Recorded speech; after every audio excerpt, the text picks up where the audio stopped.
Welcome everyone to this July 3rd edition of What's Happening in Crypto with the Crypto Lark, broadcasting to you from New Zealand and bringing you all of the latest from the crypto world and beyond. Bitcoin $6,642, up 6.63% in the last 7 days. Sweet. Of course, we are still very deep under where we used to be with our previous highs. There's still a long road to recovery to go in the market, but I know that this will at least be easing some people's nerves. On to our first big story of the day. Coinbase Custody, targeting institutional investors, now officially open for business. Great. We have been waiting for Coinbase to roll out these custody services for a while, and of course the promise of the institutional investor. They're coming to save us, guys. And of course, they're bringing all their baggage along with them. The Coinbase empire is ceaselessly expanding. Venture capital over here, some custody services over here. Coinbase is getting big. And the Coinbase empire, I think it will depend on what kind of empire Coinbase decides to be.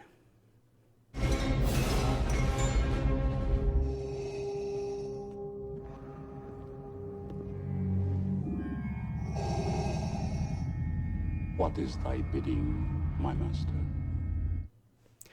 Speaking of Coinbase, they have also opened up an office in Portland. Apparently they're like microbrewery beer, or they might have just gone for the vegan strip club. That is a thing in Portland, apparently. The Ethereum blockchain is an absolute mess at the moment. Sort it out, Vitalik. Come on, man. Currently, we have seen a 7,000% increase in fees in the past couple of days. There's quite a few airdrops going on. There's ICOs happening, not to mention, of course, the daily business of the Ethereum blockchain. This is an unacceptable increase in fees and just really screams out, scale me, scale me. It's coming. They're working on it, but can't come soon enough without a doubt. Japan's GMO launching another Bitcoin miner. Now, their first Bitcoin miner was a 24 terahash Bitcoin miner. Their new one, 33 terahashes. Boom! Take that, Bitmain. Wow, the Bitcoin mining wars are definitely on. And to be honest, I'm super excited to see this because Bitmain has had way too much power for way too long. We need competition in this market, and we need a new hardware producer. GMO seems to be stepping up to the plate with some pretty awesome products. Well done, GMO. Speaking of Bitcoin, self-proclaimed Satoshi says Bitcoin book is in the works. Yes, that is right. Everyone's favorite reclusive enigma of a man or woman or group of people is back. But he's not bringing us a revolutionary blockchain this time. No, writing a book. Of course, this is not Satoshi Nakamoto. This is someone trying to bank on the brand and use a bit of hype and mystery in order to promote their book. Personally, I don't plan on reading this book. In the extreme off chance that this is actually Satoshi Nakamoto, I would assume that he, she, they would provide a private key in order to prove that it's actually them, in which case I might actually be interested in reading the book. On to our next story, American Express. Recently there has been a Supreme Court ruling in favor of American Express. I mean, surprise, surprise, but what actually happened is worrying. Essentially, American Express has written into their contracts that if you accept American Express credit cards at your business, and there's a lot of retailers who do, they're not the top popular credit card, but there are a lot of businesses accepting them nevertheless. If you accept American Express, you are not allowed to offer discounts or enticements to get your customers to use other forms of payment. That is not cool. I can only imagine the reaction of the American Express CEO when they won this court case.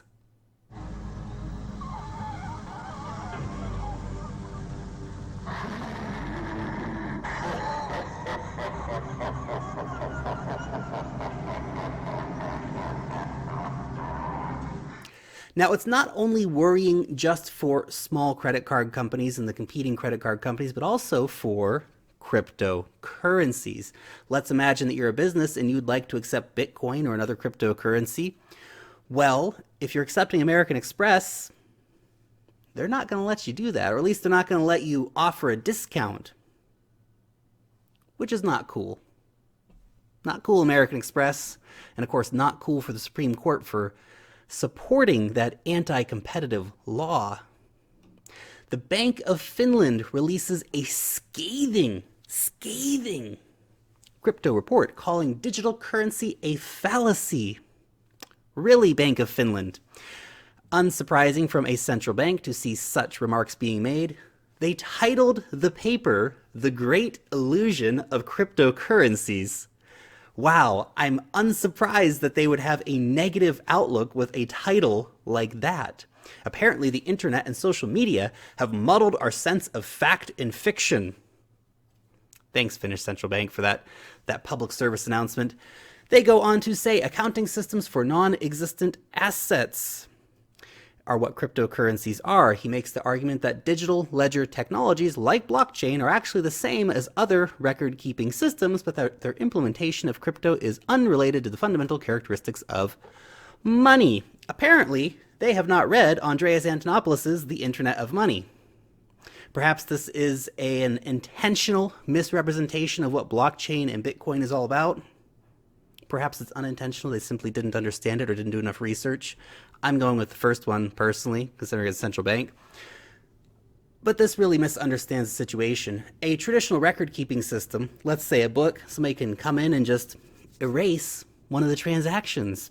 Or if it is computer software, someone can come in and change the lines of code. That's the point. That's why blockchain's interesting.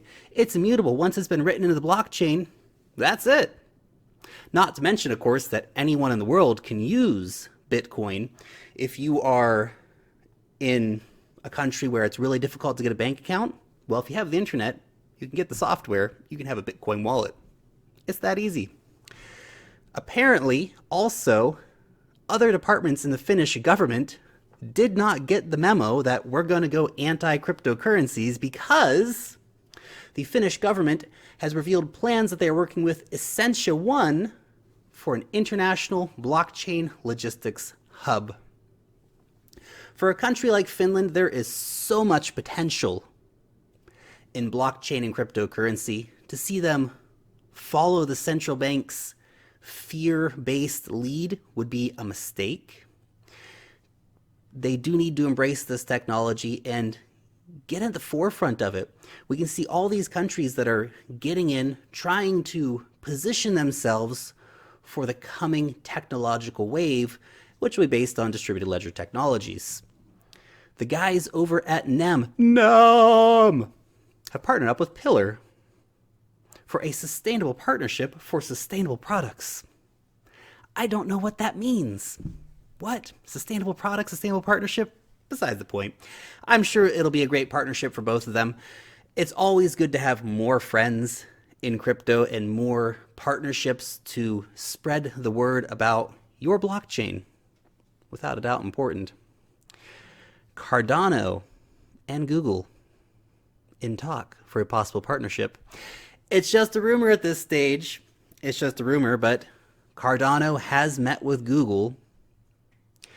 I feel like the internet forums should be exploding at this point with speculation. What's it gonna be? What are they gonna do together?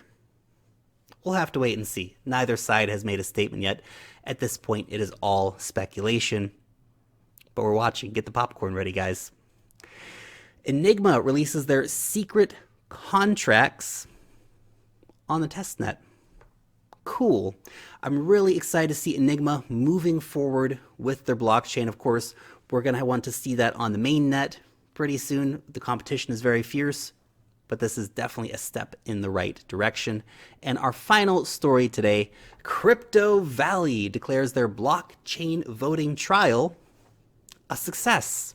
Because of course it's a success. Blockchain and voting go together like all great combinations, just like peanut butter and jelly.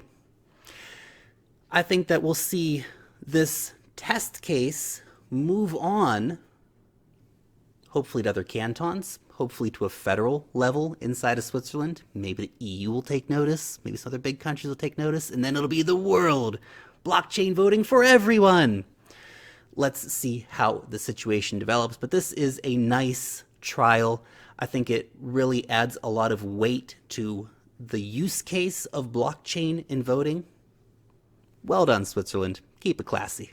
Thanks so much for watching the video. Let me know what you think about any of today's news stories in the comment section down below. Thumbs up the video, share these videos around the internet to help our community grow. Join the conversation over on Twitter. Long live the blockchain, and peace out till next time.